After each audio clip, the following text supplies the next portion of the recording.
Hey, thanks for pressing play and welcome once again to another edition of the Suns Jam Session Podcast, coming to you live from Blue Agave in North Scottsdale as we watch the Phoenix Suns win game number 4 and go up 3-1 in the series. I do apologize ahead of time for those of you who are watching along live, as the camera's going to shake a little bit. You know, we're chilling here on a table, and I've got my laptop and whatnot. I'm going to be hitting the keyboard to look up different things as we navigate this podcast. But if you're listening, hey, it's going to sound fantastic. So thank you for joining us. Make sure that you subscribe, rate, review, press play, and hit the thumbs up button. As I bring in my good buddy, Matthew.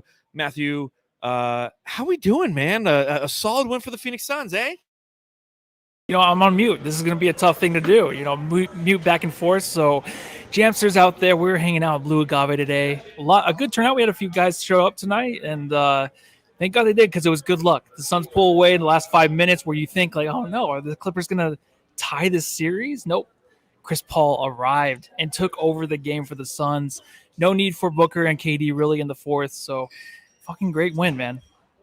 I got to say, I absolutely love your sticker that you have on your shirt. That looks really cool there. It says Phoenix. Fantastic. But you're right. I mean, the end of this game was something that a little bit of a back and forth affair, some moments of stress, some moments of frustration. Never a big deficit for the Suns, outside of about an 8-point deficit in the early on, because that's the way the Suns are playing right now. In the first half, the first quarter, they just can't get the traction going. But I will say this, like you mentioned, the fourth quarter CP3, he's not CP3, he's CPQ4, and he stepped up tonight, and it's exactly what we needed, my friend. CP4, love that. How has no one even thought about that yet, man? CPQ4, not CP4. Okay, it sounds like an accounting term. I don't know. So, Jamsters, again, we appreciate it if you're joining us. Whether you're here, I got to give a shout out to all the Jamsters who are hanging out over here. So, wave, guys. Paul's over there. We got Joey over there saying what's up. Saying what's up over there to the fam. My mom's like Googling things. Matthew's literally right here. Look at that double Matthew action. He's touching himself. Look at this. There's Gavin. Aussie Suns Fan Podcast is in the house. He literally flew just to Phoenix for this one event. It's really awkward. Poor guy. He ends up in a bar with us. Poor, at least we got a win for him, right, Matthew?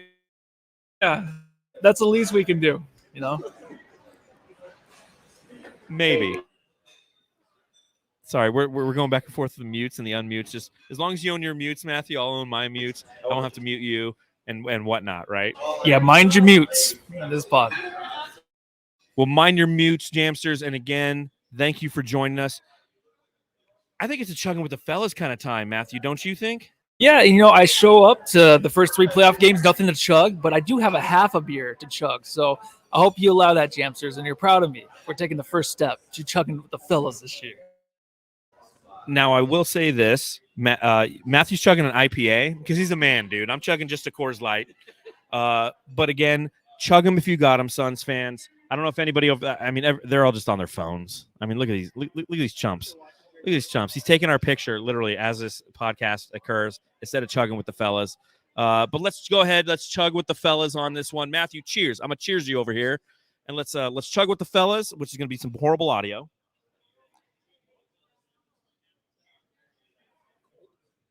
Gulp. Let's start the pod.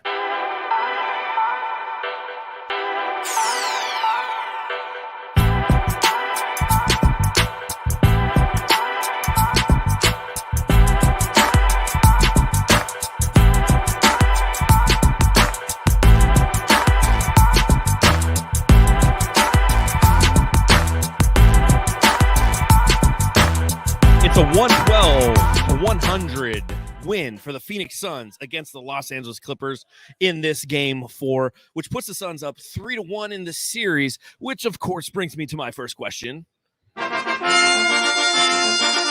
Matthew, I got to ask. Matthew, I got to ask, did you expect this kind of performance from Chris Paul in the fourth quarter, especially considering, as we're watching this game along live at Blue Agave in Scottsdale, how he kind of became a moot point, how catch and shoot CP3 wasn't really something that has been working necessarily for the Suns. We saw it throughout the series, especially in game 3. In this game, first 3 quarters, not really happening. I mean, we're literally sitting here. We're with Paul from the Fanning the Flames podcast. We're with Gavin from the Aussie Suns fan podcast. We're with Joey, who's one of our loyal listeners. And we're sitting here. We're literally having these conversations of who are the Suns going to get in the offseason to fill his void. And then we got CPQ4. You know, I thought your first question was going to be how come like my head's so big in the screen, it just takes up the whole thing. I have no choice though. But yeah, Chris Paul, I think the whole time we're watching these games, we're basically, this game here in Agave, we're just talking about, wait, what does Kevin Durant bring to this? Like, there's just certain moments where like, is this guy actually living up to expectations? Chris Paul, of course, is that guy that I've kind of just wanted to replace with Okogie, which was, you know what?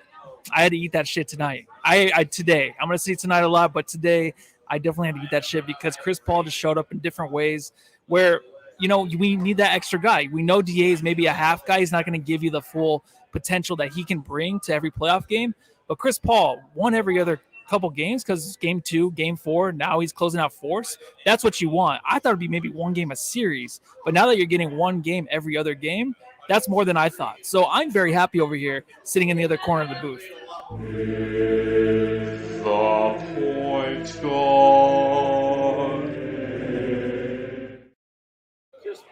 Chris Paul this afternoon ends with a final of 19 points on 8 of 17 shooting, including 3 of 6 from beyond the arc, rather than 1 of 8. He also had 9 assists, 4 rebounds, but 12 of those points came in the fourth quarter, where he was 5 of 9, 2 of 3 from beyond the arc, 3 assists. And yes, Matthew, this is what I've been kind of talking about. One of the things that people appreciate, and some of the Jamsters who are here have mentioned to us that they appreciate about our podcast, is we don't sit around and we agree with each other. And when it comes to Chris Paul, you and I thus far through this series have had somewhat of a disagreement. You're like, hey, Josh Okogie can essentially give us minutes that Chris Paul is currently navigating and probably be more productive because Chris Paul has kind of been garbage. He's the guy who's standing alone in the corner camping. He's got 4 pieces of wood. He's putting them on the campfire. He's looking around. He's scavenging for some kindle. He's putting that on. He's throwing, he's old school. So he's like trying to actually start it with a fire starter, like we're on Naked and Afraid. And then he's starting a fire because he's so just bored out there. He's got nothing to do. But in this game, he found himself in those situations. And rather than in previous games, he was frustrated and not making the shots. He was making the shots in this game. And it absolutely changed the tide in the fourth quarter. The Phoenix Suns outscored the Clippers 29-22 in that fourth, which is, if you can do a little bit of math, is a 7-point victory essentially in that quarter for the Suns, and they win this game by 10. So they enter the fourth quarter with a 3-point lead. CP3 was the difference in this game, and don't get me wrong, like we're going to talk about Devin Booker, we're going to talk about Kevin Durant, but it was finally we got a quality CP3 game. Yeah, and the best part is like at the end of the game where they're all laughing because of the ridiculous shots they're making, but Chris Paul makes that ridiculous shot that just basically sealed the game. Booker and KD were just like, I can't believe this, right? When those things are going in, you just know everything's kind of like hitting on all cylinders. But that's what the Suns have to count on. They have to count on these tough, difficult shots. And usually Chris Paul, he'll be wide open for the most part. But it seemed like tonight, the ones that were a little bit more difficult, he was hitting, getting to his spots a few times, but he was short on a few.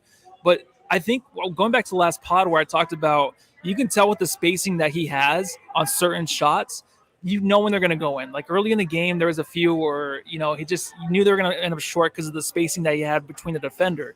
So, but to end the game, it's like, okay, really quick too. I want to talk about how you're talking about like having confidence, right? Of this course. Guy just has so much confidence last game to where he believes in himself, and that's why he's not going to give it the shot attempts because he's going to take it. There's times where he's like, he's there for 3, but you have KD or Booker like pass the ball over. But no, I'm going to take like the last shot before the shot clock runs out with 3 seconds left because he trusts himself that much. That's what I was scared of going into the series is like, is he going to waste possessions? Is he going to hurt us because of his old age, not getting up for every other game? But that just kind of just made me like less worried now heading into the next game, which might be an off game, but I know we can count on him every other game. Well, what's I find kind of interesting is how we talked about it in the last couple games. 2 games ago, he had a decent game. And I was mentioning that he was hitting his shots from the mid-range. He was getting quality shots rather than those kind of like running floaters, right? And that's what he did in game 1 and game 3 when we would have quote-unquote bad CP3 games, is he was having those running floaters, those attacks at the rim, rather than settling for the mid-range shot and where he's comfortable, trying to make something like where he's not necessarily comfortable or where young CP3 would have been effective. He wasn't effective in those areas. Tonight, as you mentioned, difficult shots, but in shots in the range in which he's used to taking those shots. And that is where his comfort zone is. And that's something that when you sit back and you watch this game, you can sit there and go, you know what? As long as CP3 is taking those shots in those specific areas, guarded or not, he's going to hit them. Now, obviously, the three-point line was an area that in Game 3 was one of frustration. And tonight he knocked him down. As I mentioned before, overall from beyond the arc, he was 3 of 6 versus 1 versus 8. So there's, and I said it in the last podcast. I'm like, if he hits 2 more threes, it's a completely different performance from Chris Paul. Tonight, he hit those threes. He was 50% from beyond the arc. He looked absolutely fantastic, and I'm appreciative of it. And I'll tell you this, Matthew, a quick little programming note as we're literally sitting like 2 feet from each other. I think you're playing footsie with me underneath the table. If you hit, it unmutes you and it remutes you just like it is a Zoom call. I think it's on my mic, so. Lame. You can't use the space button? No, I mean, if I use it, the mute on this thing, then I hear reverb from everywhere. So the only way is if I mute my own mic. So my hand is on this big black mic the whole pod. So just leave that alone, and we'll continue to have a successful podcast. There's totally a joke I can make here. Big Dick Booker.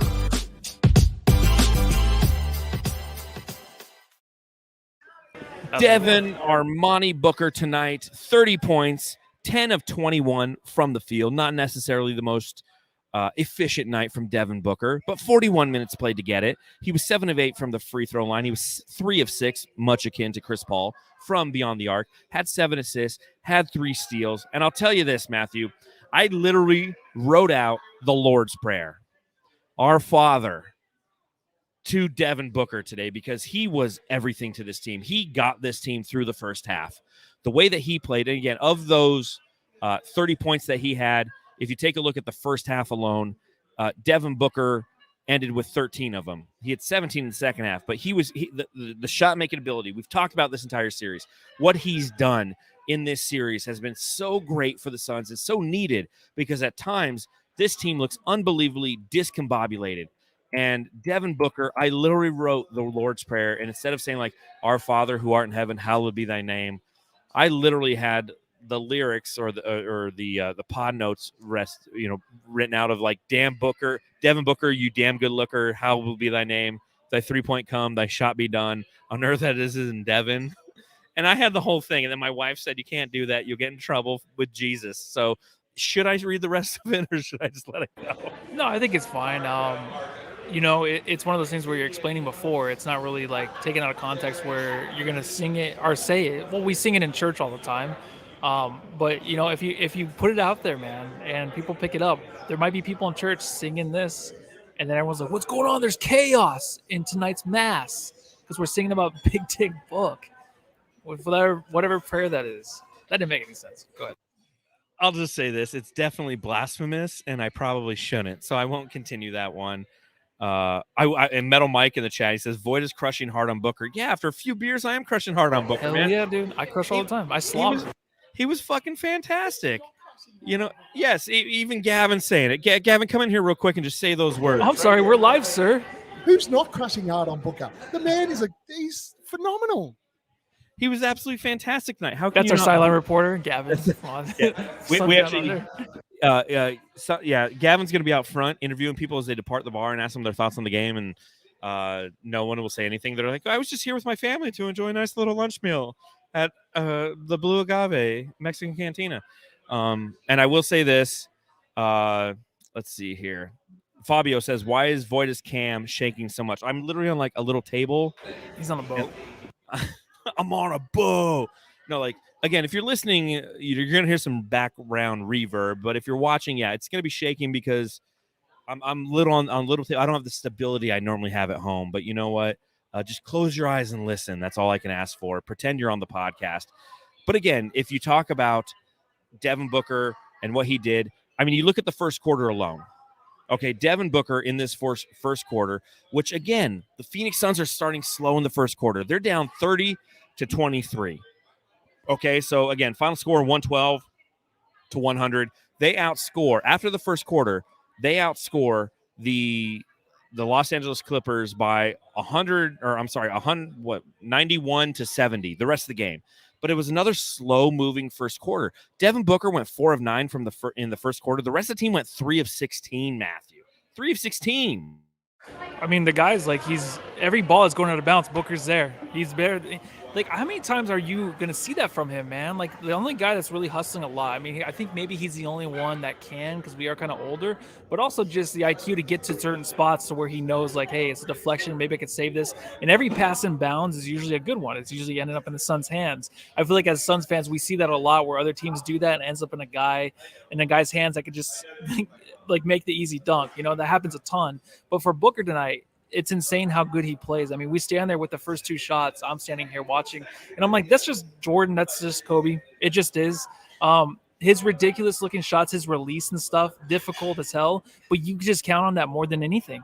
I count on him more than anybody, of course, on this team right now to get things done. KD did step it up a little bit more tonight, but Booker should shoot every shot. Like, when I'm watching OKC and I'm talking about, you know, SGA should have the ball at the end of the game, every shot. This is Booker. But then you have guys like Chris Paul who will stand in the way at times and get his shot off. And, of course, he made his tonight. But Booker should always have the ball. He's not making mistakes to cost us anything. I think you can see that with DA at times. But also, Booker is just – he's on a different level that's maybe 5 for 4 or 4 or 5 ahead of anybody else on the team. But right now, man, he's just making a statement where if we talk about who's the best right now in the playoffs, who is playing the best, and you're talking about Jason Tatum, and you're talking about him, you're talking about, I don't know who else, I haven't really watched much of the playoffs. He's the best player right now in the playoffs. He is. He's unstoppable. There's no way to where you can defend this guy where he can't get a shot off. He's splitting the double teams anytime he wants. He's just doing whatever the fuck he wants, and it's crazy because he had a good beginning of the year this year, but then you never really saw this. And this is what I was expecting. This is why I said he's the X factor, because he has to play this way in order for us to win these games early, because we're just still trying to gel, and he's hitting those big shots still. I can't believe I'm watching this as like he's a Suns player. It's just crazy to say that because we never have players this good that could take over games this way ever. Well, since I was born and paid attention to the Suns. Well, I mean, you talk a little bit about Steve Nash, right? And Steve Nash had the ability to take over games, and he did so in a very different way. You go back to the Charles Barkley era, like Charles Barkley definitely took over games, but the way that Devin Booker does it is from a basketball sense is just beautiful. It's absolutely beautiful because he's a shooting guard. And you go back and you look at some of the best players in the NBA, Michael Jordan, Kobe Bryant, it's the shooting guard ability because they have to be so versatile. And what he's doing, and you're right. Like, raise your hand if you listen to the Bill Simmons podcast religiously. Yeah, that's both of us are raising our hands. They were talking about it. Booker is one of the best players in the playoffs thus far. Now, granted, it's the first round. It's April 22nd. We got a long way to go. But thus far, even with the performance tonight, and as I mentioned, this probably wasn't the best Devin Booker game if you look at the statistical breakdown, because he had the 30 points on 21 field goals, which is still efficient, 10 of 21 from the field. He was averaging 36.3 entering this, and he only had 30 in this one, Matthew. Oh, darn. He was actually outscored, and we'll talk about the guy who outscored him momentarily. But the simple fact that occurs and the way that he does it and the way that he has a shot making, and you hit on the most important aspect of what Devin Booker has done this series, how he's unbelievably, absolutely fucking changed possessions with his hustle, saving balls out of bounds. For those of you who follow us on YouTube and you watch more than just the podcast, Matthew does an amazing job putting together shorts.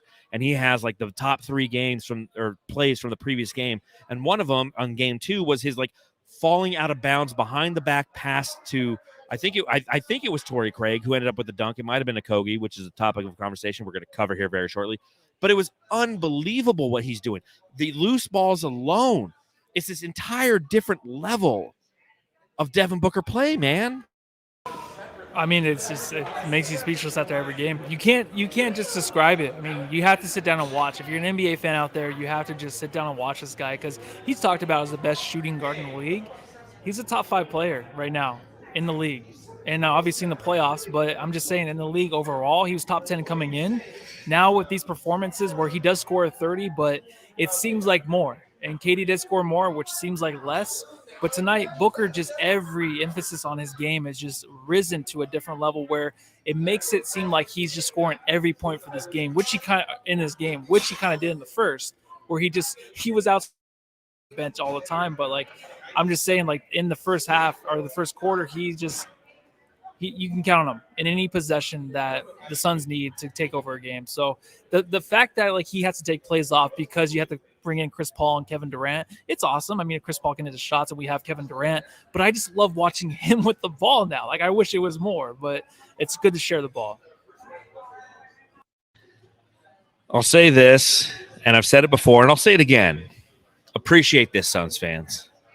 Appreciate what we're witnessing from Devin Booker game to game. Because what is our number one frustration with other players on this team, which, trust me, we'll get to? It's one word. It's inconsistency. Devin Booker is consistent as fuck. What he's doing, you have to appreciate. You have to acknowledge.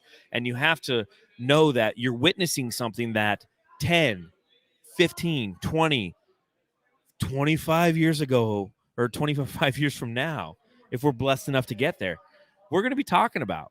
You know, think about as you consume this content, how old you are. Think about 25 years from now. You'll be talking about Devin fucking Booker, just like we talk about Steve Nash and Charles Barkley, like what he has done not only for this team in this small postseason run, but what he's done the entirety of his career. Yeah, we're fanboying on Devin Booker. We have to fanboy on Devin Booker because he allowed this team in this game, in this series, to tread water while they try to figure other shit out. Because that's what they're doing right now. They're trying to figure other shit out right now. And you can do that when you have a Devin Booker and what he's doing and what he continues to do. You have to appreciate. Now, I will say this, Matthew. There's one thing that Devin Booker did in this game that I was not a fan of. He had an 8-second violation. And for that, I blame Chris Paul. Yeah, he learns from the best, right? I think, you know what that was? It's a little, pay like a little bit of respect to the back in the 2007-06 series with Sam Cassell in the same arena where, you know, that happened to them. And basically the Suns won that series because of that play. So I think that was all that was. Booker got a little bit more red. His rosacea started to bloom a little bit more on that play because he's like, what, me? There's no way. And honestly, when I see that, I'm like, what? Was that really 8 seconds? And it was. I hate Booker. I hate him. Fucking bench him, dude. Play more Okogie. Play Okogie in his minutes. I literally was walking back from the bathroom, and I walk out, and everyone's like, what the fuck? Booker just took a fucking 8-second violation. I was like, I just got done shaking my dick. Sir Hamo is in the chat. Give us $2 from Australian dollars. I don't know what the exchange rate is, but he says hit that like button. What's that come out to? It's about $1.20. Hey, thanks for Sir Hamo. You really broke the bank on that one. But we appreciate you watching. He says hit that like button and share, Suns fans. That's what it's all about. And make sure you subscribe to the Aussies Suns fan podcast. They won't be recording tonight. They normally record our time. But, you know, Gavin's been gallivanting. Are you guys recording tonight? You guys, welcome to Saturday nights in Phoenix.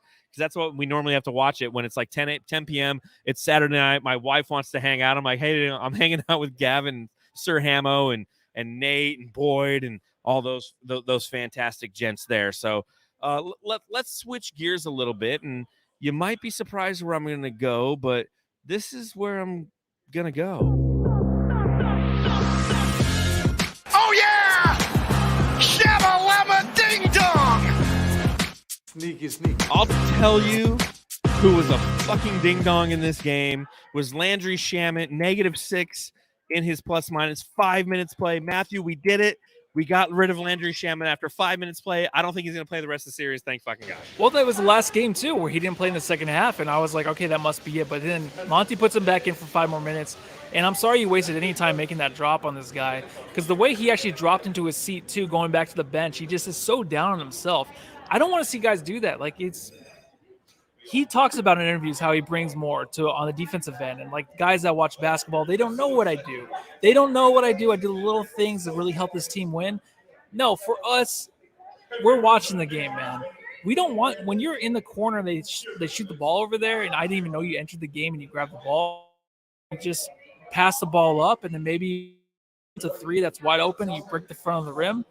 That's why we don't really want you on the floor. And it sucks because I did believe in you. You played some good games this year. But right now, man, I'm just thinking like the Suns need just guys on the floor that really believe in themselves. They need that in this series because this Clippers team's just like all out. They just, our 2 stars are out, but we're going to go out and just play to another level where, we can, because we can get to the rim. We can play physical against this team. That's why we need guys that believe in themselves. The last guy on the court we'll talk about later is maybe Deandre, where I just don't believe in that guy believes in himself, which is shocking. But Shamet needs to just know more of that. One guy, Ross, believes in himself, believes in his game, very overconfident. We need that on the floor. TJ doesn't really. He needs more minutes. So I wouldn't be surprised if we don't see TJ. But Ross needs to replace those minutes right now because we just need shooting. Defense, I don't give a fuck, man. They're giving up these wide open lays to the rim. Why would it matter if Ross is in there and can't guard the perimeter? Does that really matter? Because even Okogie and Craig at times have a hard time against Westbrook, the way he's playing. So Ross needs to replace those minutes, and Shaman needs to just take a chill pill, sit on there in street clothes, and I wish we could make a trade. I wish a couple guys we could trade, but right now we're getting 3-1, so it's hard to be so upset just because they limited his minutes in the second half. And don't you trying to distract me over there? I'm going on this great, it's all written out right in front of me, this really great tangent I have, and you're making faces at me. Is it your wife over there, my sister Shannon? I'm making faces at our family while you're talking. I'm listening to everything you're saying because I completely agree with it. We're literally trying to figure out transactions in the middle of this game. And I'll say this, Suns fans, this is the best part about the playoffs. Go out, come to a jam session watch party, shoot the shit with us. We have so much fun. And I know that wherever you go to watch a game, that's what that's what it's about. It's about spending time with fellow Suns fans. Some of my favorite memories are literally going to different bars during the mid-2000s, hanging out with people, watching Suns games. It's so much fun. And even today, so much fun hanging out with everybody. And I literally, Matthew's over here trying to slap me in the face because we're having fun. But when it comes to Landry Shamet, you got something to say? I hit the wrong. I'm between the mic and this thing, yeah. Technology. But with Landry Shamet, you're right. And what I love is the fact that we at least took a chance. And by we, I mean Monty, fucking finally. And he followed up with what he did in game 3. And it helped. And I'll tell you who helped. And this is the shittiest stat line of somebody who helped. Today I met this cat. He said his name was Damien. He thinks that we're a lot alike and wants to be my friend. Damian Lee, 14 minutes, 0 of 1 from the field, 0 of 1 from through the three-point line, had 1 rebound, 1 assist, 1 steal, 0 points. Was a +4 in 14 minutes. That's all we're asking for. Landry Shamet's this fucking void. I don't care if you're paying this motherfucker $10 million, $11 million. Bye-bye. You got to find somebody who's productive for this team. Yeah, we're talking about Terrence Ross, and yeah, we're talking about the fringe aspects of this roster. We have Devin Booker, Chris, CPQ4 is the thing now. We'll talk about Deandre Ayton. We'll talk about Kevin Durant. But at the end of the day, the fringe aspect to give you some minutes that are going to allow you to be successful. Damian Lee with that 0 for 1 successful, Matthew. Whenever he shoots, whenever we're relying on him to make his shot, it's only because I worry that he's going to come out of the game. If he doesn't make his first shot or so, and then I'm like, is he going to take him out, replace him with Shamet? That's what I worry about. He did miss his 1-3. But the thing is, I don't really care what Lee is really doing on the floor because we have 4 or 3 other guys on the court that should be dominating a game against the Clippers. So if Lee comes in and he's just nothing really, it's more than what Shamet brings, where it's just a guy you just can't rely on, right? You want a 0 more than a negative. And I feel like Lee can be a 0 for sure at times, but we don't need guys on the court like Shamet hurting this team from the inside out, kind of like DeAndre last game where he was doing that, just destroying this team. But Lee won't do that. And the only reason he won't is because he's not taking the ball to the rim anymore. He's not trying to have those little floaters. There's just no time for that. You stand on the perimeter, if you get the ball, shoot it. And you know what? Last game, he had the 8 points, which was good. And that's what you need from him, man. He's not going to have 8 points every night, but he's not going to be a negative. He'll be a 0 some nights, but that's fine because there's other guys in the court that should get shit done. And we don't have to worry about Lee having a great stellar game to win a game. He just needs to just be confident in himself, and he definitely is. Because his brother-in-law is Steph Curry. That guy won a few championships, and that might rub off on him. And he did win one with him. So that's the confidence you need as Suns fans. What's going on over there? I was looking at my brother and looking at your sister. No, you're right, 100%. Damian Lee, the best statistic that he had tonight was the 14 minutes, and that's all we needed. We just needed 14 minutes because we take a look at the starting five that the Phoenix Suns ran out there, and once again, they had Torrey Craig, which brings me to an interesting kind of just philosophical conversation that we've had somewhat throughout the series thus far, and now that we're up 3-1, it might be a moot point, but still worth having. What's up? Hey, Joe. Where you going with that gun, yo? So that's the conversation. Do you go with the juice? Do you go with J.O.?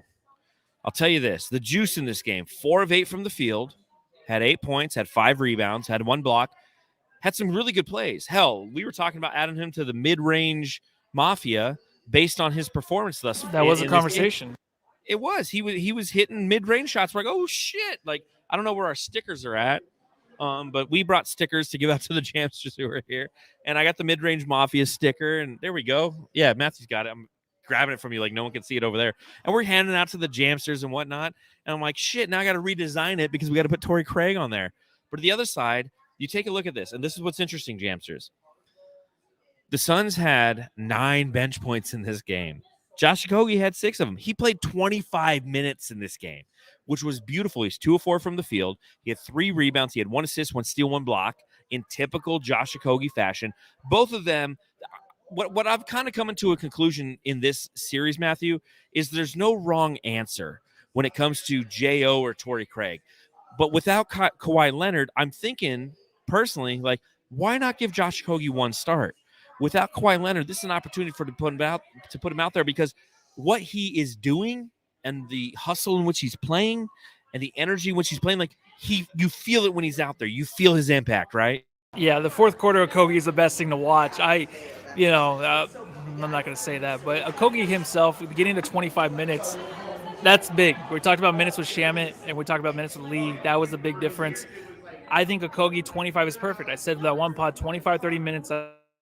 And eye test for me, both the guys are just dead even. I don't think any of them are one or the other is better than the other. I really don't. I think they bring the same amount of juice. But Okogie, like even times where he missed like the 3, bricked it, went to go actually go on the floor and scoop it up to somebody else. Like I think it was Chris Paul across from him just to hit it over there.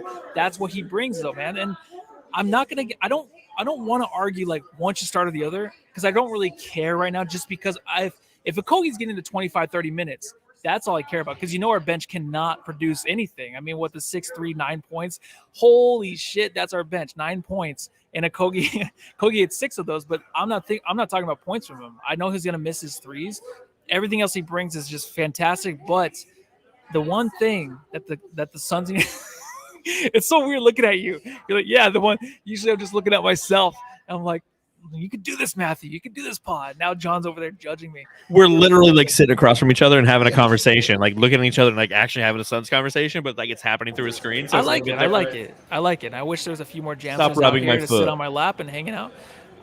Okogie himself is my favorite player of all time with the Suns. I mean, we just talked about Booker being my favorite player of all time, but no, Okogie will get the job done on both ends. That's why when it was game 1 and he only had the 6 minutes, I'm like, Monty, what are you doing? Like, there is no way that you're going to limit this guy's minutes for no reason. You're trying to adjust to what? Just play Okogie and good things will happen. You play Craig, good things will happen. So both guys are great.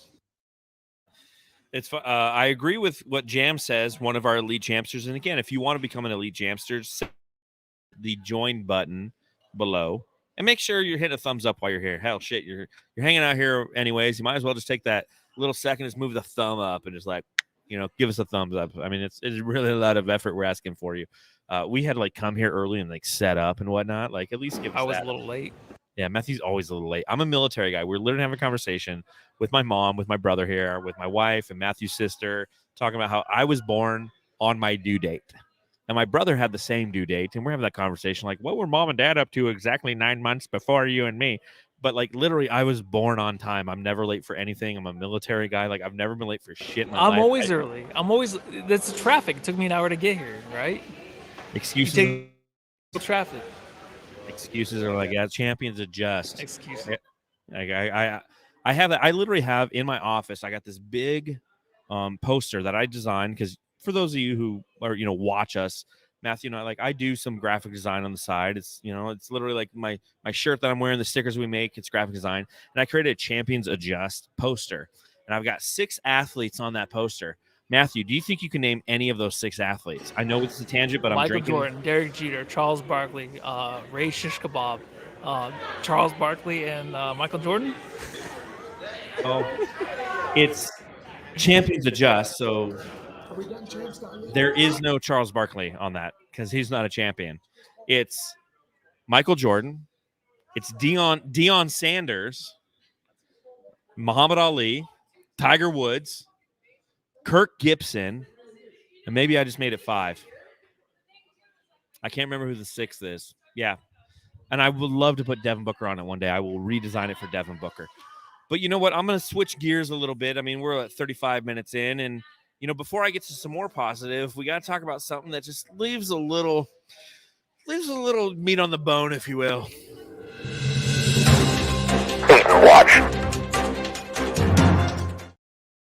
Oh, Deandre Ayton indeed. Deandre ends this game. If you're looking at the statistics, 35 minutes played. He had 15 points. He had 13 rebounds. Okay, a 15 and 13. It's kind of what you want from DA. A couple steals, a couple blocks. He had an assist thrown in there. 7 of 13 from the field, so efficient as well. So from a statistical standpoint, that's a good DA game, right, Matthew?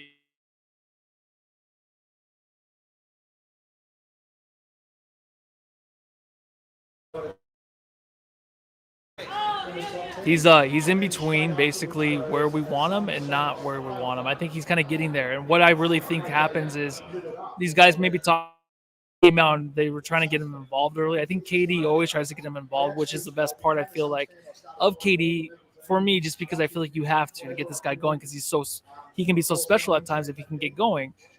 Ayton is just a guy right now that's just going along for the ride, and that's kind of what I wanted, right? This game wasn't as bad as last, but they're not really counting on him too much, but he still is just jacking stuff up at times. There's some passes where he's down low, just throwing it out of bounds. Of course, he had the one early, but it's just knowing what to do out there. It's kind of getting better. Today wasn't as bad as last game, but he's heading towards the right direction in a way where I just think guys are talking to him.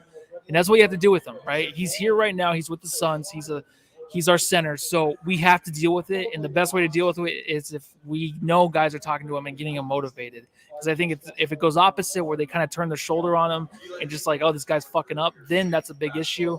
Right now, these guys, we have to count on Book and KD to get this guy motivated. Chris Paul's probably done all he could, and he's kind of given up, I think. Right now, if he's not a negative, like if you put him to Shamit, then it's fine. He's kind of just a zero out there right now. He's making a little bit of shots, which are just wide open because they're going to give him the opportunity. That's great, but he just needs to bring more physicality, which is not going to happen. We talk about that all the time. But also, just don't make the mistakes, right? Just don't be a negative out there. And I think right now, he was a little bit early, but he finished the game a little bit better for sure. I will say this. I don't know what's more terrifying. It's if it's DeAndre Ayton's play sometimes, or the fact that like Gavin is connecting with our families. Like that's like our family, and there's like Gavin just like. Should we stop the pod? I don't know. I think he's gonna leave here with my wife or something. I don't know. I gotta be careful. It's his accent. They just love the accent, man. It is, or they're smiling and nodding because they have no idea what he's fucking saying.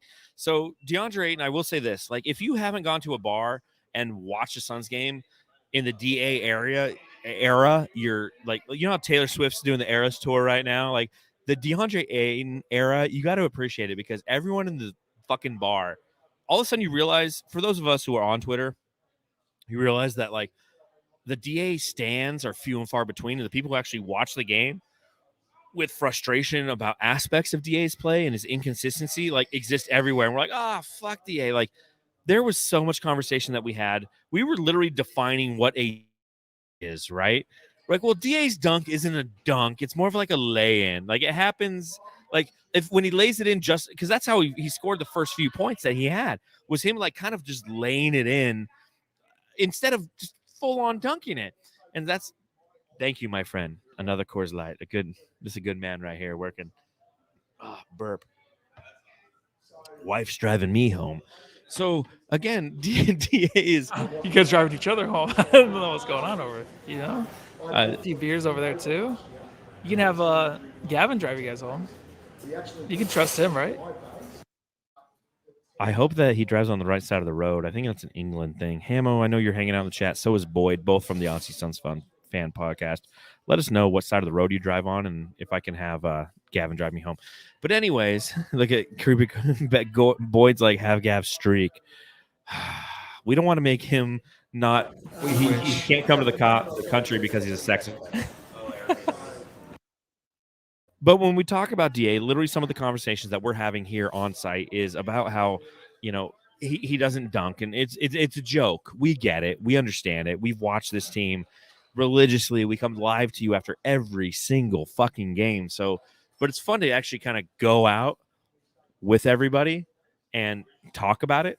So it's funny seeing that in person. It's always the same thing, though. I mean, we're talking about the same thing. We're all connected, right? On Earth here, we're all from the dirt. We're very much the same, but very different. But when you're Suns fans, you guys complain about the same stuff, talk about the same things. You watch every game. It's always the same shit. There's always gonna be people on Twitter saying like, "No, he's actually good." Like, you know what I mean? Like, there's always the defenders to make you feel bad about this is why Skip Bayless doesn't follow anybody. He doesn't want anyone to actually, just have that effect on him where he can't have his own takes. Our own takes, I feel like, are always the same. It's just some people are just like, no, he's actually a good center. And I think Gavin's one of them too. So, well, I will say this: a couple things. One, we were talking about the taped fingers that he has, and he's worn the taped fingers all season long. Is it time, Matthew, for him to take those tape, the tape that he has around his fingers, and like turn it the other way so when they throw him the ball, he'll fucking catch it? I've never seen him drop so many balls. I've never seen it. I mean, it's obviously nerves. It's not being ready for the moment. That's what it is. Because KD's been hitting him, man. And a couple times tonight, today he just drops it. And they're a little bit behind him, but that's where the ball has to be placed. Like, we're talking about where we're standing there watching like a certain play where he says he's wide open, but then they actually throw it to the corner to either Chris Paul or Devin Booker. And he's like, no, I'm wide open rolling. But it's like, you're rolling. But if we throw you the ball, it's going to get tipped because we have to throw it in front of you for to catch it. If we throw it behind, you're not going to be able to get it because you just can't make up the ground that quickly or just grab it on a weird angle. He has to learn how to do that and make the difficult catch because there's no other way to do it. Because if a guy's in front of him, you see it all the time. I think I see it more than anywhere where guys behind him will always tip the ball out. He's always on somebody. He's like, oh, here, pass me the ball. And someone always tips it out from behind because he doesn't go get it. So if he has to actually make an attempt to go get it, it's a difficult thing for him, and he can never complete the pass. Yeah, I mean, that's just kind of what you get with Deandre Ayton, and you just have to kind of deal with it. And good, bad, or indifferent, it's what it is. It's who he is. And, fuck all. Fuck all is what Gavin kept saying when it comes to Deandre Ayton during this game. And, as Matthew Joyce Entertainment states in the chat, and again, thank you guys for hanging out in the chat. I know this isn't the best audio. I know this isn't the best video. This is what happens during the playoffs when we just decide to get together with some Suns fans and we go to a bar to do it. And I want to give Blue Agave in Scottsdale a tip of my hat and a thank you for letting us fucking do this and reserve a couple tables and have some Jamsters come and hang out with us. It's really fun to do this. This is what being a Suns fan is all about. It's community. So I know, again, it's not the greatest audio/video, but it is a lot of fun, at least for Matt and I, because I am been drinking and I'm enjoying it. But I had a point there. Shit. We're talking about Deandre Ayton. We're talking about his fingers, and he'd probably be a bad finger banger because of the tape. No, I'm not there yet. We're talking about Deandre Ayton. This is what happens when you drink and you even Coach Fallen Fan is like, this is the greatest video. Like, no, it's not. We know it. Like, Matthew normally has like a cool background behind him by art at Suns Illustrated, and I see that. Oh, yeah, I forgot to take that off. Yeah, and we don't even have the brand up. Like, Jesus, man. Like, boop, there we go. I was gonna make a point. He turns the ball over. You ever seen the movie Rudy, Matthew? Yes. Okay, like I love the movie Rudy. I'm a Notre Dame fan. Like I literally got it tattooed right here. There's a moment in the Rudy movie where they're like, if you had half the heart of Rudy, you could have been All-American. Like that's how I feel of like Deandre Ayton. If you had half the heart as Russell Westbrook, you could have been All-American. Because Russell Westbrook was fucking good in this game, man. What are you in with? 37 points? He led all scores in this game, correct? 37, 17 of 29. Now again, he had 4 turnovers. He had 4 assists. He had 6 rebounds. He had 1 steal. He had 1 block. Like Russell Westbrook, should the Suns should we have got him in the buyout market?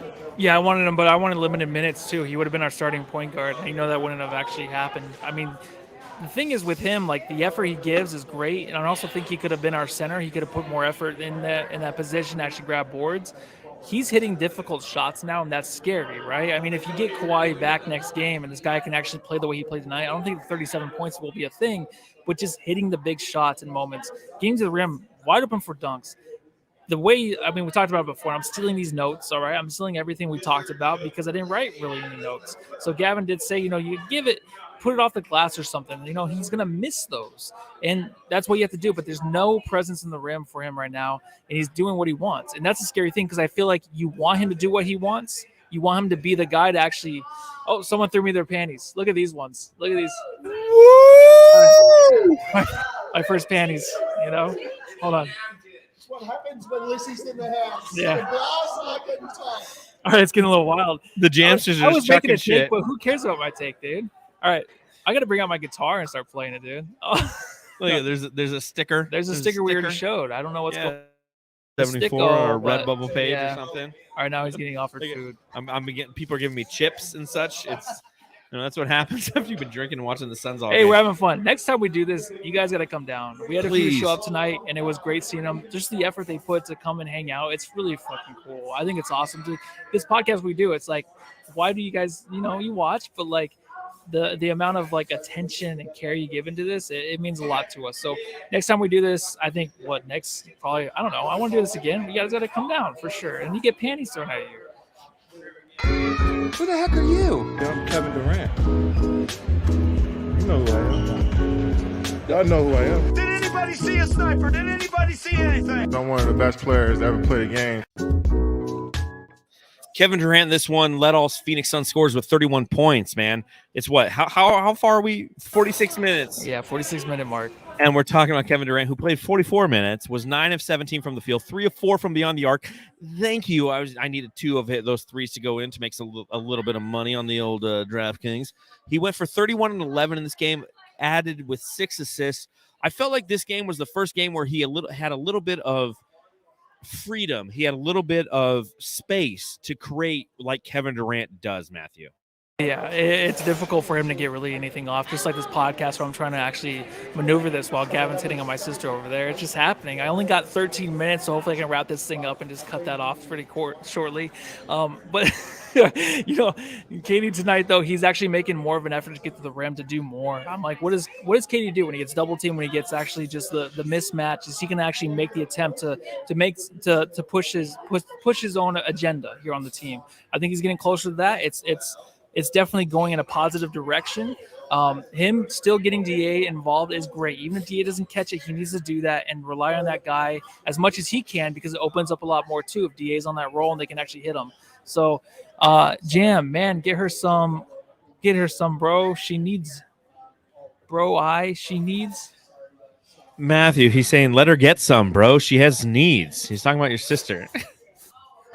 Oh yeah, I know. Well, this is the thing. Like when I have sisters, this stuff just happens, and it's one of those things. That's why I don't get out much and take them anywhere. That's what happens. I end up marrying one of them. So yeah, Kevin Durant in this game, I got to say, stole your beer. I know my wife literally just came in and she's sharing it with my mom. Look, they're going back and forth, taking that big beer that I have, and they're splitting up. My brother's trying to get some too. You fucking bastards. I will say this. He started with foul trouble. He had 3 fouls early, right? Like by the second quarter, he had 3 fouls. And kudos to Monty Williams. In fact, I'm going to give Monty Williams a little drop here because we've been kind of critical at times, especially with the rotations, but he gets it. Ever since I've been here, we talked about everything you want is on the other side of hard. This is hard. Monty. We know the rest of the drop. He let him play through that foul trouble, and he was cooking Gordon in this game. And for reasons unbeknownst to me, but there was continual times in which it was Gordon on Katie rather than Russell Westbrook, and he took advantage of those times. He ended with 31 points. And, again, we're still learning who the fuck this team is with Kevin Durant. But I'll tell you this, again, watching Kevin Durant in a public setting, motherfucker, I'm so glad he's part of our team, dude. Like, we got Kevin Durant. I know. It's evolving into that. At first, it's kind of like, what are we getting from him? And obviously, it draws the double teams, but now we're seeing a lot more. The thing is, like with Monty, yeah, kudos for sure, but there's no rotations really for me unless you just have Craig or Okogie on the court with these guys. That's all I worry about. And also, it's up to Chris Paul and KD and Booker to figure things out. It really is. They're veterans enough to where they can figure this thing out and share the ball the right amount of times. And that's one thing that this goes overlooked is like them taking over at certain times and just understanding each other. There's not a whole lot of bickering back and forth. They're not getting frustrated. I think maybe in the first game you saw a little bit of it, but now it's like they're taking their time and they're actually figuring out who should have the ball at certain situations. That might be Monty, but I really do think it's more just the players figuring out on the court. Monty just has to deal with, hey, don't start shamming. That's it. Yeah, don't give Sham any minutes, Monty, and you'll be we will all be happy as Suns fans. But outside of that, like, we're seeing better ball from Kevin Durant. We're seeing this team get a little bit more comfortable. And I think he's been more comfortable with the fact that obviously he has Devin Booker playing next to him. And I think the Phoenix Suns are realizing, like, he doesn't need to play the Mikal Bridges role, right? Like, we don't need you just cutting across the lane and hitting jumpers. Like, you can dictate the offense at times, and it's going to continue to be successful for the Suns. I hope we close them out in the next game, but we'll talk about that momentarily. But we got to do this. The Suns Jam Session Subreddit Stakeout. All right, Jamsters, it's time for the Subreddit Stakeout. And look, I got one of Matthew's little thingies on. This is delicious, except for if you're listening. Then if you listen, you don't realize the fact that we literally like dress up for our Subreddit Stakeout to prove that we go in disguise for the opposition's subreddit takes. And I'll tell you this, if you only listen to this podcast, thank you, but subscribe, rate, and review. Like, give us 5 stars, homies. Like, come on, it's the least you can do.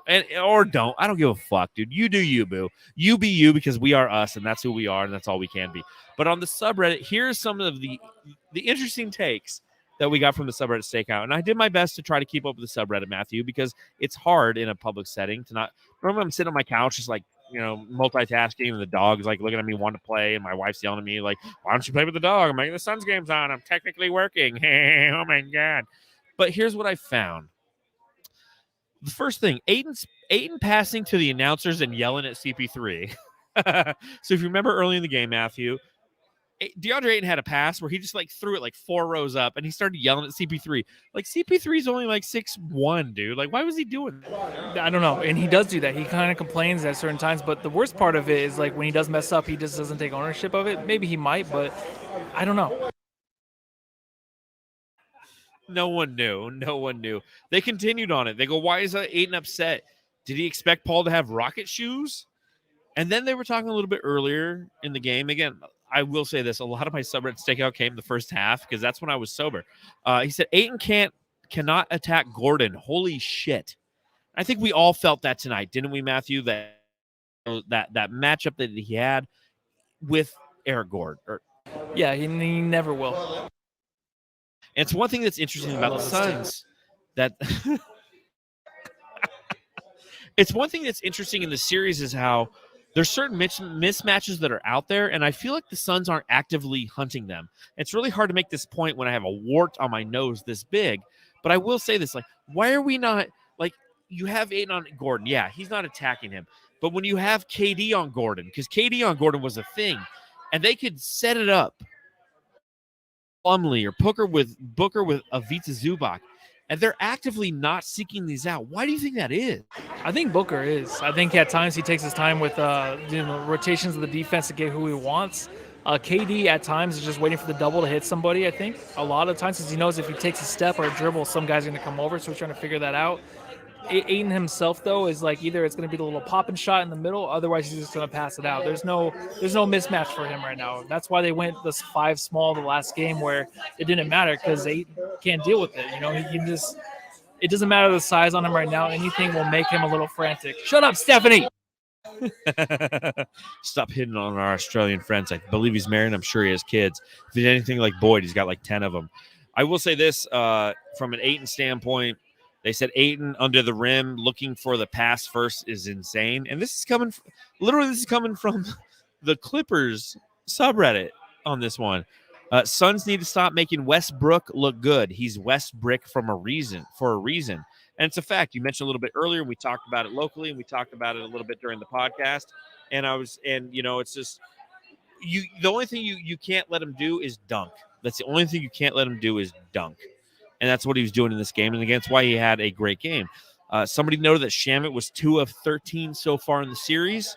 So thank you, Monty, for only playing him 5 minutes. Fully healthy, we're a championship team. Suns, on the other hand, no balls, no grit. Suck on our balls, bitch. You lost by 12. How about that? How about that response, Matthew? Oh, I thought that he put that too. I thought he said suck on my balls. I heard a really good quote the other day. It's like, I'm never going to be political or president until like someone actually comes in office and says like, hey, all you're going to do your whole life is like lay around and get your balls licked. That's it. Yeah, and apparently the Suns don't have the balls to get licked per the Clippers fan base.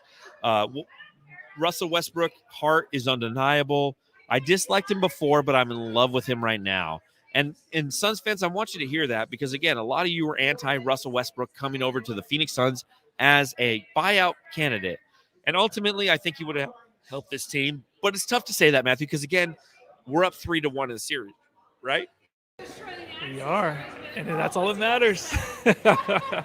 Thank you for picking up that audio. I had to burp.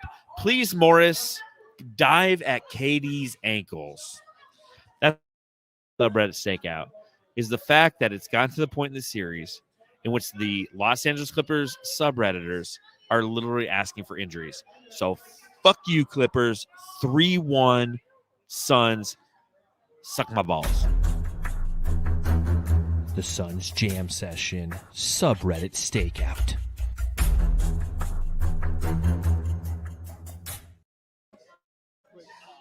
DWig24 says Lissy's a JRE fan. Yeah, that was on JRE. Joey Diaz out there with the best comments. So.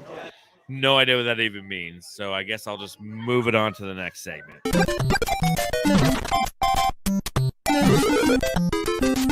Jamstar of the game.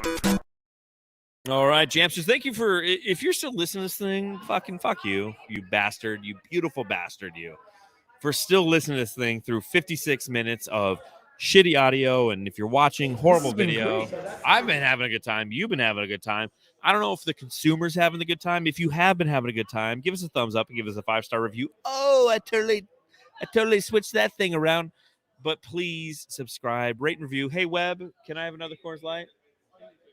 Thank you, sir. Thank you. My wife stole mine. The guy who runs this place is a good friend of mine, and my former.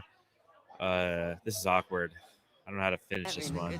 I'm not. It's that a great is by job. far the funniest thing anyone's ever like posted. I'll tell you something funny is like if you talk to my mom to this day, it's 2023. That movie came out like 92, 93, sequel in like 95, maybe 94. My mom still says not. Like fucking Wayne's World is a thing. But Matthew, who are you going to get your jam start of the game to? Because there's a couple candidates in this one. Yeah, I was going to maybe do Chris Paul, but my biggest thing is just Kevin Durant getting on the right track. So I think tonight you saw a lot more from him. It's just a little bit, but you want to see more progression from him. You want to make sure that he's not digressing or getting hurt. So right now he's progressing and just kind of avoiding, any way to hurt this team. He's doing a better job. I think some passes still are kind of incoherent and just throwing it out there in certain situations for no reason, but he's limiting that. He's doing a lot better to figure out this offense. You have to realize too, it's going to take a while.